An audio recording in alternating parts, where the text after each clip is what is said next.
مصر بلدنا، وفيها هنحقق أحلامنا، وهتتبني أملنا، وهتكبر بينا وبشبابنا.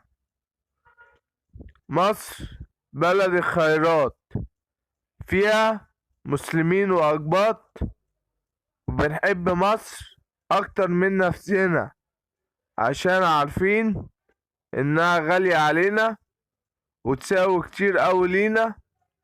إحنا الفراعنة العظماء، والتاريخ يشهد على أبطالنا وجيشنا اللي بيساعدنا وماسك ايدنا.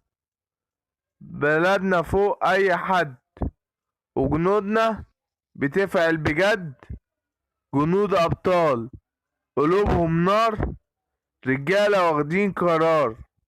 لازم أي عدو يبقى دمار. بنشرف بعضينا وبنحب أهالينا، عشان هم غاليين أوي علينا.